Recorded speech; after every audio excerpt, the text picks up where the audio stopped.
여러분의 중국에 대한 궁금증을 풀어드리는 홍인표의 왈왈왈 벌써 10번째 시간이 돌아왔습니다. 저는 경향신문 국제부 정유진 기자고요. 제 옆에는 경향신문 최고의 중국 전문가이신 홍인표 국제부 에디터 모셨습니다. 안녕하세요. 네, 안녕하세요. 저희가 원래 녹음을 금요일 날 매번 해왔잖아요. 네. 오늘 일요일이잖아요. 네. 지난주 금요일 날 이 녹음해주시는 이 기술팀이 송년회라고 해서 일요일로 이렇게 미뤄졌네요. 네, 그렇습니다. 네. 뭐 굉장히 서로가 민폐를 끼쳤다고 보시는데 뭐 그럼에도 불구하고 네. 감사한 마음으로 지금 하고 있습니다. 그러니까 예. 또 일요일 날 이렇게 나와주셔서 지금 근데 일요일이라고 또 난방을 안 해줘서 이 녹음실이 썰렁하네요. 예. 홍 국장 감기 아직 다 안 나으신 것 같은데. 예, 그렇습니다. 저는 그래도 이 외투를 입고 왔는데 네. 저 옆에 계시는 정 기자는 뭐 마감하다가 홍 국장에게 끌려서 지금 외투도 못 입고 왔습니다. 아이고 내가 그래서 보아하니 너무 미안해서 말이죠. 이게 참. 아닙니다. 저 영광이죠 뭐. 네. 자, 이번 시간에는요.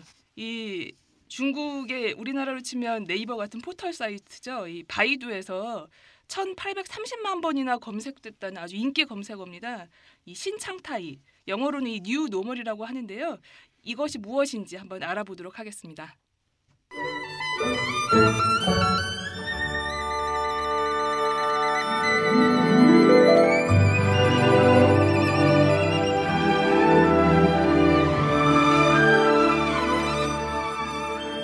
홍 국장, 근데 이 신창타이 이거 어떻게 읽나요? 신창타이 뭐 이렇게 읽나요? 신창타이. 신창타이. 예, 이 뉴 노멀 이게 무슨 뜻인지 일단 좀 정의부터 설명해 주시고 넘어갈까요? 네, 그 뉴노멀이라는 게 우리말로 하면은 새로운 정상 상태, 새로운 표준이라는 뜻입니다.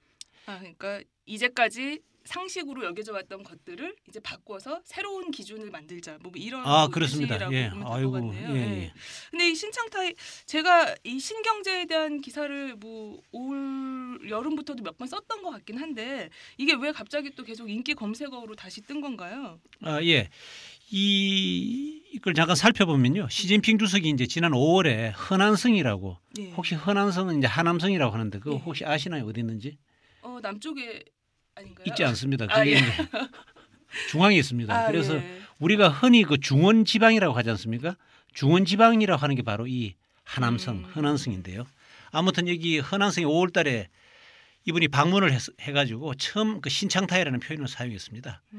이것은 뭐냐 하면은 언제까지나 중국이 초고속 성장을 할 수 없다.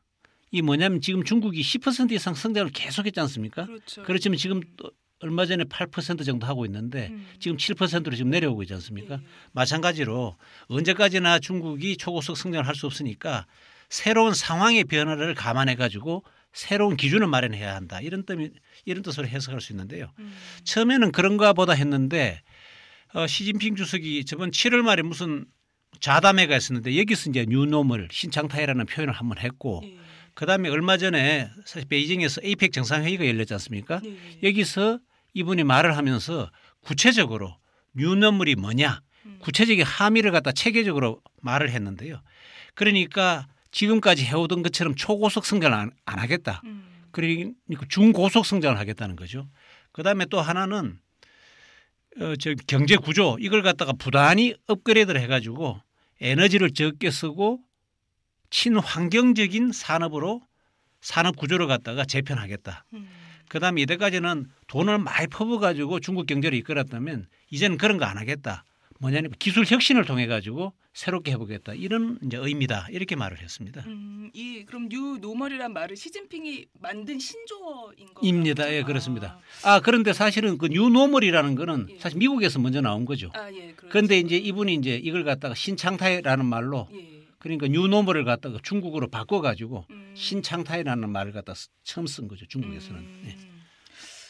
근데 이제 그러니까 한마디로 말하면 양적인 성장이 아니라 이제 질적인 성장을 하겠다. 맞습니다. 두 자리 숫자에 연연하지 않겠다. 그렇죠, 이런 그렇죠. 거라고 이해가 되는데요. 근데 이제 이번에 특히 다시 또 이 신경제, 신창타이라는 이 말이 관심을 모은 게 중앙정치국 회의 그리고 중앙경제공작회의. 이게 참 중국의 이런 조직들은 무슨 비밀 결선체처럼 그렇죠. 이름들이 참 많은데요.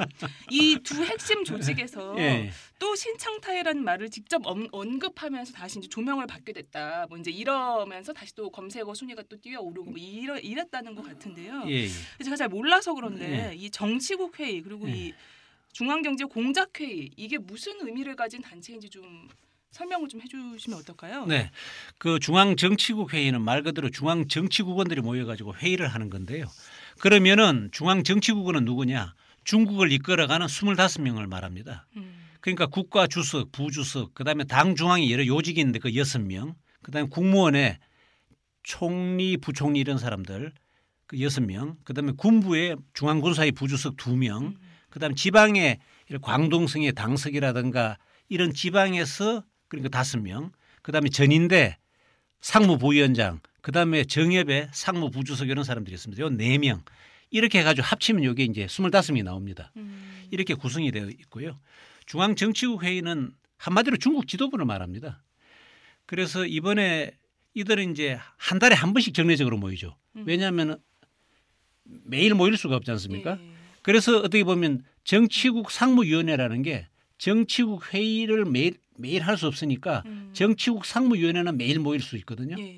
그래서 정치국 상무위원회는 지금 현재 7명이고 그 정치국 상무위원을 포함해 가지고 정치국 위원이 몇 명이냐 정치국원이 25명이다 이런 뜻입니다. 그래서 이번에 정치국 회의가 12월 5일 열렸습니다. 여기에서 신창타이를 갖다가 언급을 했습니다. 그리고 중앙경제공작회의라고 있는데요. 이것은 중국의 경제정책을 결정하는 거. 그러니까 12월 달에 열리는데 항상 내년의 경제정책의 큰 방향을 갖다가 결정하는 회의입니다. 그래서 올해도 보면은 12월 9일 날 열려가지고 11일 날 끝났습니다. 그래서 이 회의가 이제 왜 중요하냐 하면은 아까 말씀드렸다시피 이듬해의 경제 목표, 정책 방향을 갖다가 결정을 하고 그대로 거의 틀림없이 이대로 가기 때문에 굉장히 중요하다 이런 거고요. 이제 이 회의는 중국 공산당의 중앙위원회가 주최를 하고 중국 공산당의 주요 간부, 국무원의 간부 그리고 지방의 간부들이 총출동해가지고 내년 경제 정책을 갖다 논의하는 자리이기 때문에 굉장히 중요한 자리다 이렇게 말씀드릴 수 있습니다. 그러니까 이제 그동안 지난 봄부터 해서 시진핑 주석이 뉴 노멀이란 말을 몇 차례 이제 언급을 하면서 군부를 뗐고 네. 이제 핵심 최고위 이 회의에서 다시 한번 이 단어를 어떻게 보면 추인해줬다라고 그렇죠. 좀 볼 수 맞습니다. 보면 맞을 것 같네요. 예. 예, 그러니까 이제 신창타이라는 말이 이제 5월달에 제기가 돼가지고 예. 그동안 이제 숙성 과정을 예. 거쳐서 이제 중국의 경제 정책으로 이제 결정이 됐다. 공식으로 예, 경제 정책으로. 그렇죠. 예. 네. 근데 그러면 이제 12월 초 얼마 전에 열린 건데 이 두 회의가 정치국 회의랑 경제공작 회의가 이때 뭐라고 신창타이에 대해 언급을 했었나요? 네. 그 올해 중앙정치국 회의는 보면 여러 차례 뉴노멀 신창타이라고 언급을 하면서 경제 발전의 새로운 상황이 나타나고 있는 이런 마당에 일부 변화가 생겼다. 이걸 우리는 중요하게 봐야 된다. 그리고 잘 대응해야 한다고 강조를 했고요. 그다음에 중앙경제공작회의도 보면은 이제 신창타이를 언급을 했는데 그 동안에는 보면 중앙정치국 회의가 먼저 열리고 그다음에 중앙경제공작회의가 열렸습니다. 그런데 중앙경제공작회의가 적극적인 재정정책, 온건한 화폐정책을 결정했다 이런 식으로 흘렀습니다. 이게 뭐냐면 지난 5년 동안 계속 이렇게 해왔거든요. 그래서 이거는 이제 한마디로 말하면 중국이 나라 돈을 많이 풀고 그다음 금리 인하를 갖다 적극적으로 하겠다 이런 뜻이거든요. 그래서 지난 5년 동안 그렇게 했는데 올해 같은 경우는 하나의 특징이 뭐냐면 중앙정치국 회의가 먼저 적극적인 재정정책하고 온건한 화폐정책을 결정하고 난 다음에 경제공작회의가 이런 식으로 결정을 했다. 이런 식으로 발표한 게 올해의 하나의 한 특징이랄까 이렇게 해석을 할 수가 있고요. 그러니까 뉴 노멀은 사실 그 돈을 많이 풀지 않겠다는 거잖아요. 그렇죠. 네, 그러니까는 인위적인 경기 부양을 하지 않고 이제 그 온건한 그 질적인 변화를 통해 경제 성장률에 집착하지 않겠다라는 뜻으로 저는 이해를 했는데 네. 그럼 이번 회의에서 적극적인 재정 정책을 하겠다고 했다는 건가요? 그렇죠. 예. 그러니까 이게 뭐냐면 이렇게 이해를 해야 됩니다. 예. 합리적인 선에서 하겠다는데 큰 방향은 중국 경제를 갖다 살려야 되는 건 사실인데 근데 무리하지는 않겠다. 이렇게 그러니까는 해서. 일단 경기 부양의 원칙에는 변화가 없지만 그렇죠. 합리적인이라는 것에 방점을 찍혔다고 그렇죠. 예, 그렇게 생각하면 되겠습니다. 그러니까 이제 뉴 노멀이다. 네, 맞습니다. 예. 근데 사실 이 뉴 노멀이란 말이 그렇게 뜻을 놓고 보면 그렇게 낯설지가 않은 게 사실 작년에 이제 리커창 이 부총리가 계속 내세웠던 이 리커창 경제학 이른바 왜 리코노믹스라고 불렀던 것도 이 사실 그때 제가 이해했던 것도 이것 역시 무리한 경제, 그러니까 인위적인 돈을 무리해서 풀지 않겠다라는 거였다고 저는 이해를 했었는데 맞나요? 예. 근데 아무튼 이 당시 주목을 받았던 리코노믹스를 지금 신경제가 대체했다고 보면 되는 건가요? 그렇죠. 예. 아마 그렇게 봐야 됩니다. 왜냐하면 이걸 다시 한번 상황을 보면요. 예. 제5세대 지도부 그러니까 시진핑, 리커창 여기가 2012년 11월에 출범을 했거든요. 예. 그 당시 이제 리커창 총리가 서열 이후에 정치국 상무위원이 됐고 그래서 이듬해 그러니까 2013년 3월에 전국 전인대에서 총리로 선출이 됐지 않습니까?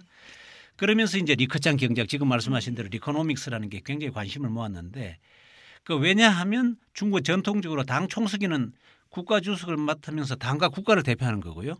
그다음에 총리는 사실은 국무원 그러니까 행정부를 맡으면서 역시 경제를 책임지는 건데 그래서 이제 리커창 총리가 과연 중국 경제를 어떤 식으로 운영할 것인가 그게 관심이 쏠리면서 리코노믹스 이런 말이 나왔던 겁니다. 그러니까 어쨌든 이제 리커창 이 총리 원래 이제 중국의 경제는 이 집안 살림은 아무튼 총리가 이제 맡는 거고 주석은 외교나 이제 국방 큰 그렇죠. 틀을 맡는 거기 때문에 앞으로 중국의 경제는 리커창이 어떤 철학을 가지고 있느냐가 이제 굉장히 주목을 모았고 그것이 바로 이제 리코노믹스라는 말까지 생기면서 이렇게 좀 관심을 모았는데 그 어쨌든 이제 이거를 지금은 이제 신경제가 이제 거의 뭐 대체한 상황이긴 하지만 당시 그러면 리코노믹스에서 뭐 리커창 지수다 뭐 해가지고 아무튼 그때 막 굉장히 기사들이 많이 나왔던 걸로 기억이 되는데 그럼 이 리코노믹스는 당시 리커창 총리는 뭘 하자고 했었던 건가요? 예, 그때 이제 그 내용을 잠깐 보면요, 리커창 지수라는 게 있는데요. 리커창이 부총리 당시에 국내 총생산 그러니까 GDP라는 거는 못 믿겠다고 이렇게 보고요. 이것 말고 경제 현황을 파악하려면은 무언가 있어야 한다고 이제 판단했는데 그게 뭐냐면 바로 리커창 지수라는 겁니다. 하나는 철도 물동량이 얼마냐, 그다음 전력 소비량이 어떠냐, 그다음에 은행의 신규 대출이 어떠냐. 요 세 가지를 보면 이제 어떤 경제 상황이 어떤지를 알 수 있다고 이 사람이 이제 이걸 주장했거든요. 그래서 이제 영국 주간지 이코노미스트 같은 경우는 이 사람이 그때 이제 리커창 부총리가 그 당시 경제를 관장했는데 여기가 총리가 되면 아마 각 지방이 보고하는 GDP 수치는 오히려 시큰둥할 거고 요 세 가지 지수 요걸 갖다가 집중적으로 볼 거다 이런 얘기를 했는데 이렇게 이제 일단 전망을 했습니다.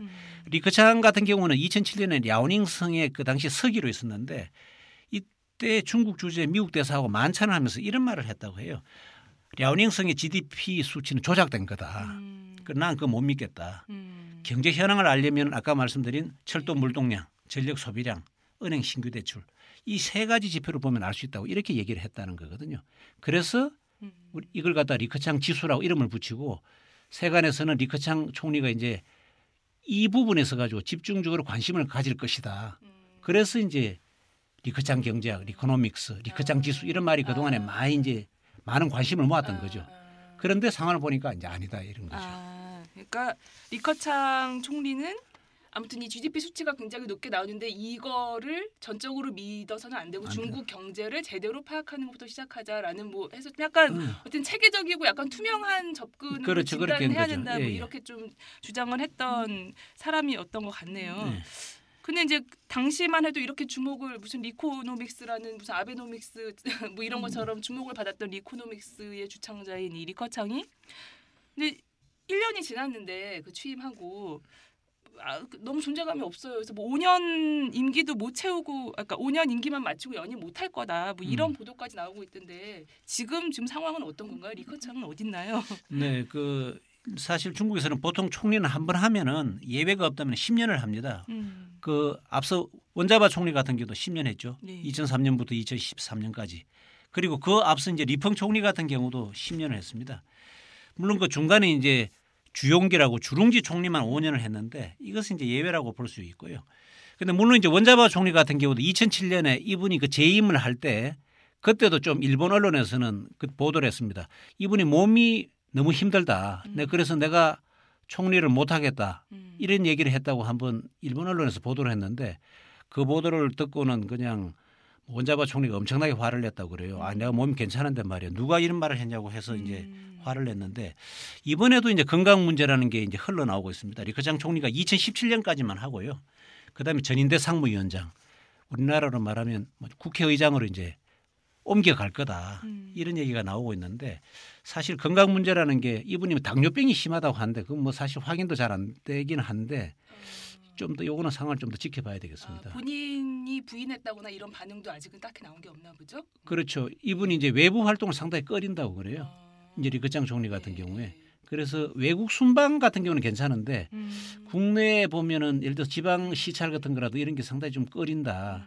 그래서 일이 너무 많아가지고 너무 과중해서 몸을 갖다 상했다는 얘기가 있고 또 하나의 측면은 뭐냐면은 이분이 하는 거 보니까 영 좀 신통찮다 뭐 이런 그러니까 저기 총리로서의 그 수행 능력 이런 것이 좀 떨어지는 것 아니냐 뭐 이런 얘기도 있는데 그거는 조금 상황을 지켜봐야 되겠어요. 그런데 왜냐하면 상대적으로 시진핑 주석이 너무 독주를 하기 때문에 지금 그런 얘기도 나오고 있다. 그러니까 사실 시진핑 체제가 출범하기 전까지만 해도 사실 리커창과 시진핑이 서로 한때 주석 자리를 놓고 경합을 벌였던 아주 막강한 라이벌이었는데 지금 거의 존재감이 너무 없고 다 언론 중국 언론도 그렇고 다 시진핑 거의 시진핑 얘기밖에 안 하니까 너무 이제 그것도 1년 만에 너무 존재감이 갑자기 사라지니까 이게 밀린 거 아니냐 사실상 뭐 아픈 건 뭐 확인이 안 되니까 그래서 가장 중국 역대 가장 존재감이 약한 총리다 뭐 이런 평가도 나오더라고요. 이거 어떻게 봐야 될까요? 예, 그렇습니다. 이게 사실 지금 연임을 할지 말지 이거하고는 관계없이 리커창 총리의 존재감이 그다지 없어 보인다. 예. 이거는 부인할 수 없는 사실입니다.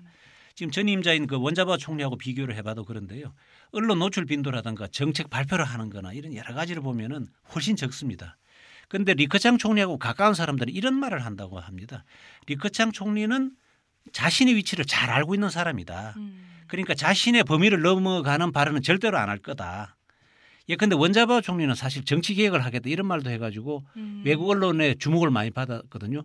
야 중국이 이제 정치 개혁을 한단다. 이럴 때 총리가 그런 얘기를 했다. 근데 나중에 보니까 뭐 흐지부지 끝나버렸는데 사실 그 당시 원자바 총리가 정치 개혁 얘기를 했을 때도 말들이 많았습니다. 그건 사실은 후진타오 주석이 얘기를 해야지. 총리가 왜 그런 얘기를 하느냐 해서 말들이 많았는데 그러니까 이제 리커창 총리 같은 경우는 절대로 그런 발언을 할 사람은 아니다. 지금 이런 얘기는 나오고 있습니다. 자기의 존재감이 약해진다고 해서 뭔가 강성의 발언을 한다거나 그럴 스타일은 또 아니라는 그렇죠. 뭔가 튀는 행동, 돌출 발언 이런 거 할 사람은 아니다 이런 거죠. 아니 그러면 글쎄요. 뭐 이전 뭐 원자바오와 후진타오 때는 사이가 어땠는지 뭐 잘 구체적으로 잘은 모르겠지만 지금 리커창 총리와 시진핑 주석은 그때랑 비교해서 더 안 좋은 건가요? 그러니까 뭔가 이제 라이벌을 시진핑이 지나치게 눌러서 지금 밀어내기 작업을 하고 있다고 봐야 되는 건지, 그러니까 본인이 독주 체제를 더 강화하기 위해서 뭐 어떻게 관계가 어떤가요, 둘이? 예, 그러면은 예를 들어서 후진타오 주석하고 원자바 총리의 관계를 보면 거기는 사실은 일종의 국정 파트너라고 할 수 있죠. 그래서 후원 체제라고 해가지고 후원 체제, 후진타오 원자바오 체제라는 이런 말까지 나올 정도로 국정의 파트너였습니다. 그 아까 말씀하신 대로 후진타오 주석 같은 경우는 외교 안보 쪽을 맡는 거고 원자바오 총리는 역시 경제를 맡았기 때문에 확실한 국정 파트너가 됐는데 지금 이 시진핑 주석하고 이제 리커창 총리하고는 그런 상황은 아니다. 그러니까 뭐냐면 그래서 나오는 말이 시진핑은 결심을 하고 리커창은 집행을 한다 이런 표현이 나오고 있는데요. 그러니까 총서기 겸 국가주석이 총리하고 손을 잡고 한다기보다는 총서기와 국가주석은 그러니까 시진핑 주석은 앞장을 서고 그다음에 총리는 뒤에서 다른 5명의 정치국 위원들하고 함께 손을 잡고 나간다. 이렇게 볼 수 있는데요. 총리가 원오브 댐이 된 거네요. 원오브 댐이 되죠. 그러니까 정치국 상무위원이 지금 7명이지 않습니까? 그러니까 시진핑 주석이 맨 앞에 나가고 나머지 6명이 손을 잡고 나가는 그런 형국이다. 이렇게 해석을 할 수 있고요. 그런데 시진핑 주석이 지금 차이나 드림이라고 해서 중국의 꿈이라는 정치적 구호를 지금 내세우고 있지 않습니까? 이런 구호를 갖다 현실로 만드는 것은 그래도 국무원을 이끌고 있는 리커창 총리가 맡을 거라는 겁니다. 그리고 리커창 총리 같은 경우는 외국에 나가면 항상 고속철도 세일즈를 해요. 이분이. 그런 식으로 해가지고 그러니까 자기의 분수를 잘 알고 집행하는 거다 이렇게 볼 수 있겠습니다. 그러니까 뭐 나라의 큰 그림 뭐 이런 거는 다 시진핑에게 맡기고 하고, 나는 그냥 지시를 내려주면 잘 해주는 집사 역할에 이제 뭐 이렇게 재정립이 좀 되는 추세인가 뭐 이렇게 볼 수도 있겠네요. 네. 근데 이제 제가 잘 몰라서 그런데 사실 이제 역대 이 중국 공산당 지도부를 보면 이 1949년 건국 이후 늘 그랬지만 이 최고 지도자 그러니까 주석은 경제 문제에 구체적으로 관여를 하지 않았다고 알고 있거든요. 그리고 사실 아까 말씀하셨던 것처럼 후진타오 때도 후진타오 주석과 원자바오 총리의 이 역할 분담이 나름 뚜렷했는데 지금 시진핑은 거의 뭐 내가 아빠 역할, 엄마 역할 다 하겠다 지금 내가 다 해주마 뭐 이런 거잖아요. 이 좀 분위기가 예전과 좀 다를 것 같은데 이거 중국에 있어 좋은 건가 아니면 뭐 좀 우려되는 부분도 있는 건가요? 예, 그 이제 이 부분은 이렇게 봐야 되겠습니다.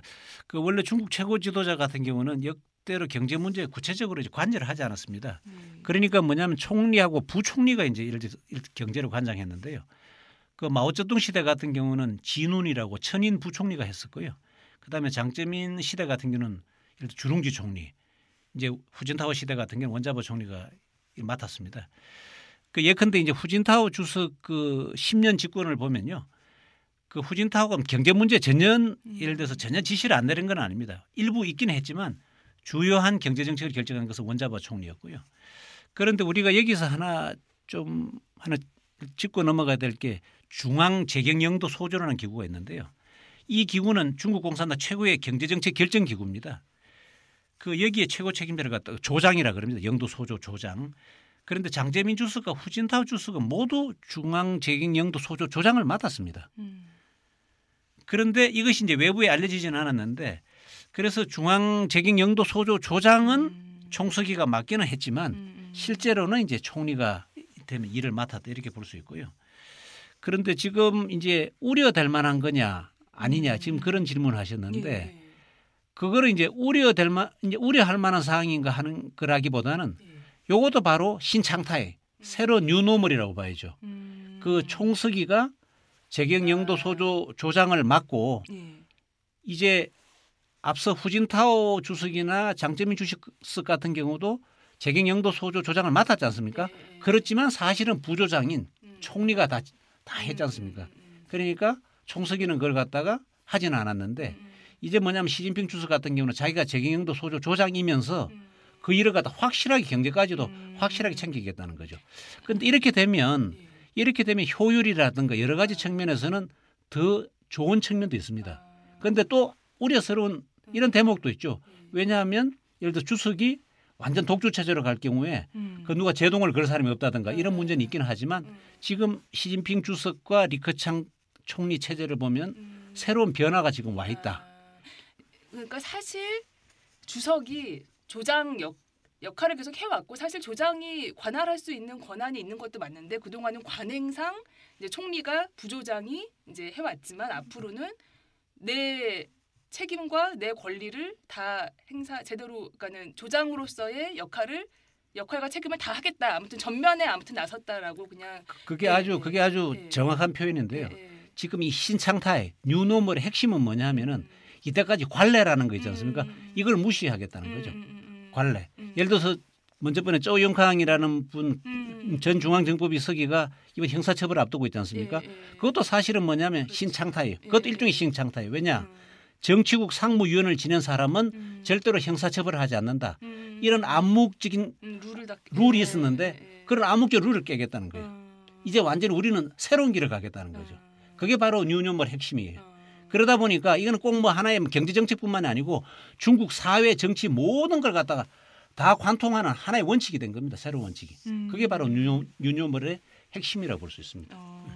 아니 그래서 그 일환으로 그 얼마 전에 중국 국영 CCTV 무슨 저녁 종합뉴스 시간에 이 중앙 재경 용도 소조 회의 장면이 공개가 됐다고요. 원래 이게 다 이제 비밀리에 이루어지던 회의였다고 하는데. 네, 맞습니다. 예, 이게 다 이제 사실은 비공개가 되고 중앙 재경영도 소조의 조장이 누군지, 부조장이 누군지, 조원이 누군지도 외부에 알려지지 않았습니다.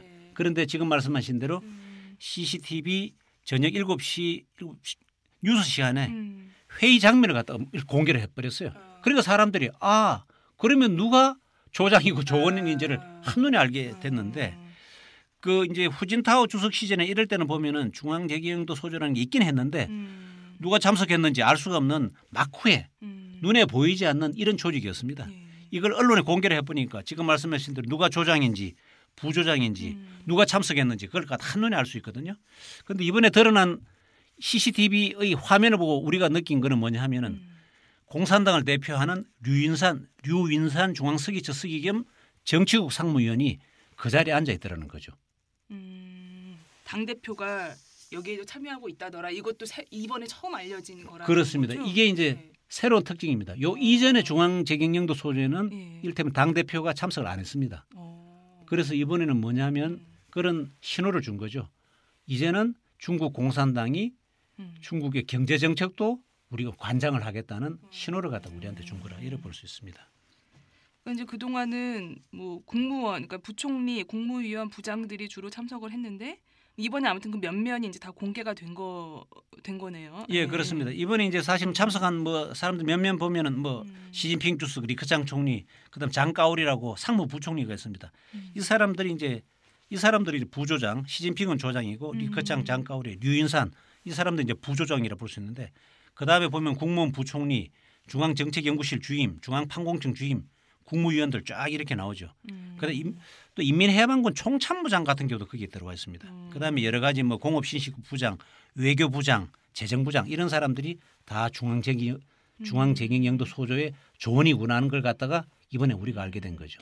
아무튼 이 중국은 무슨 회의 이름 명칭 조직이 너무 많아서 무슨 한눈에 이 글이 머리에 잘 안 들어오는데요. 아무튼 누가 조장인지 누가 참석하는지도 몰랐던 조직이라고 보니까 거의 무슨 구름 위에 이제 조직 같은 그런 곳이 이제 시진핑 주석의 뉴 노멀 트렌드에 힘입어 이제 딱 베일을 벗고 딱 전면에 이제 아무튼 이제 그렇습니다. 우리가 이제 앞으로 너네의 밥그릇을 책임져 주겠다라고 이제 모습을 딱 드러낸 건지 뭐 그렇게 보이는데, 근데 이제 이번에 드러난 것으로 뭐 아까 말씀하셨듯이 조장, 부조장, 그다음에 당 대표가 참석한다. 요 사실이 새로 밝혀진 것 외에도 이 중앙재경 영도소조라는 이 아주 중요한 회의에 참석자들이 면면을 보아하니 시진핑 주석의 측근들이 대부분 앉아 있었다고요? 예, 그렇습니다. 이 이제 영도소조라는 게 영도소조 하면 참 이해하기 힘든데 영어로 하면은 리딩 그룹입니다. 리딩 그룹. 예. 리딩 그룹 아니면 그만하다. 예. 그러니까 리딩 그룹이에요. 그래서 이 리딩 그룹이 있는데 실질적인 업무를 위해서는 상설 기구가 있어야 되지 않습니까? 이분들은 왜냐하면은 아까 말한 분들은 무슨 회의가 있다 하면 모이는 거지만 구체적으로 상설 기구가 있어야 되니까 그게 바로 판공실인데요. 영도소조 판공실을 운영하게 되는데 실질적인 일을 하는 거죠. 그런데 중앙재경영도소조 판공실 주임이 누구냐 봤더니만 류허, 우리말 하면 유학이라고 하는데 국가발전개혁위원회 부주임이 맡고 있었습니다. 이분은 시진핑 주석 아주 가깝죠. 중학교 고등학교 동창입니다. 그다음에 중앙재경영도소조 판공실 부주임으로 또 새로 기용된 사람 보니까 슈거정이라는 사람이 있는데 이 사람은 예전에 시진핑 주석이 그당 절강성이죠. 그래서 저장성에서 일할 당시에 그 시진핑 주석이 저장성에서 성장과 서기를 지냈는데 이분이 그 밑에서 부비서장이라는 아주 아주 그야말로 집사 같은 일을 했어요. 이분은 이번에 발탁해가지고 중앙영도소조 판공실 부주임으로 기용을 했고요. 그래서 이제 이런 측근들이 앞으로 조직을 이끌어 나가면서 시진핑 주석이 경제 문제를 갖다 관장하는데 실질적인 도움을 준다 이렇게 볼 수 있겠습니다. 근데 시진핑이 아주 그냥 뭐 이제까지 총리에게 경제를 맡겼던 이제 관행을 이제 깨고 이제 전면에 나선 건 어떻게 보면 그만큼 내가 사실 이렇게 전면에 나섰는데 경제가 안 되면 더 욕먹는 일이잖아요, 사실. 당연하죠. 그러니까 결과적으로 이렇게 과감하게 나설 수 있었던 건 그만큼 자신감이 있다는 증명이 될 수도 있을 것 같은데 이분이 이제 아까 말씀한 저장성에서 이제 실제 이 경제 정책을 운영해 본 경험이 있다고 하셨는데 그때 잘 했었나요? 잘했죠. 예. 실적이 좋았습니다. 그래요? 그래서 이제 그 얘기를 좀 하자면요. 이 시진핑 주석 같은 경우는 27년 동안을 갖다 일선에서 행정 경험이 있었습니다. 그래서 근데 시진핑 주석은 군에도 있었고 뭐 안 해본 경험이 없는지. 그래서 이제 준비된 지도자. 준비된 지도자죠. 아버지가 열심히 아들을 갖다가 다양한 경험을 조기 갖다가 교육. 썼더라고 조기 교육을 했죠. 어. 그런데 이제 문제는 아버지가 의욕이 앞서다 보면은 네. 아들이 못 따라오는 경우가 있는데 네, 예. 이 경우는 굉장히 해피엔딩으로 이렇게 된 거죠. 그 이분은 이제 처음부터 이제 현의 부현장, 현이라는 게 시골에 있지 않습니까? 우리의 군 같은데 거기 이제 부군수부터 시작해가지고 성과 직할시 서기까지 올라왔는데 그러다 보니까 행정 경험이 엄청나게 풍부하죠. 이전에 최고 지도자들을 보면요, 마오쩌둥이나 덩샤오핑 같은 경우는 경제 분야에서 일한 경험이 없습니다. 그다음에 장쩌민 같은 경우는 상해에서 이제 서기로 있을 때는 그 밑에 주룽지가 모든 경제 분야를 갖다가 시장으로 있으면서 했고요. 후진타오 주석 같은 경우도 일선 행정 경험이 있기는 했지만 꾸이조성에 서기하고 시장 자치구 서기를 했는데 사실 여기는 너무 경제가 낙후해가지고 뭐 경제에 대해서는 그다지 경험이 있다고는 볼 수가 없고요. 그런데 시진핑 주석은 상황이 다른데 이분은 푸젠성 그러니까 복건성하고 저장성 있죠. 절강성에서 일을 주로 했습니다. 그런데 이 두 군데의 특징은 뭐냐면은 해안 지방입니다. 동부에. 그리고 아주 경제가 발달한 거죠. 푸젠성 같은 경우는 역시 대만하고의 경제 협력이 많은 데고 또 저장성 같은 경우는 민간 기업들이 많이 있는 데고 또 무역이 많이 되는 겁니다. 그러다 보니까 여기에서 이제 일선 행정 경험을 했다는 것은 엄청난 뭐랄까 능력이 될 수 있는 거죠. 본인 입장에서는. 그러다 보니까 시진핑 주석이 내가 경제를 맡겠다고 하더라도 그 다른 지도자들이 또 다른 사람들이 당신은 경제에 대해서 문외한 아니요라고 얘기할 수 없는 거죠. 일선 행정을 갖다 맡으면서 거기에서 경제에 대한 충분한 노하우, 충분한 지식, 충분한 경험을 쌓았다는 거죠. 그러니까 이전의 총리들은 주석들은 사실 하고 싶어도 못했던 상황이었는데 지금 시진핑 주석 같은 경우는 할 수 있는 능력이 있으니까 가능한 일이었네요. 네. 사실 이 중국 경제는 이 세계 이제 거의 엔진이라고 불리잖아요. 그래서 중국 경제가 이제 버텨줘야 이게 지금 사실 뭐 유럽도 그렇고 요새 경제 위기 지금라는 단어가 계속 그 지면에도 나오고 언론에도 지금 계속 경고등이 계속 울리고 있는데 아무쪼록 중국이 좀 세계 엔진으로서 계속 잘 버텨줬으면 하는 바람이고 그런 의미에서 이 시진핑의 뉴 노멀도 잘 안착했으면 하는 생각이 듭니다. 오늘 여기까지 듣겠습니다. 다음번에는 더 알찬 내용으로 찾아뵐게요. 홍 국장 수고하셨습니다. 네, 정 기자도 수고하셨습니다. 네, 안녕히 계세요.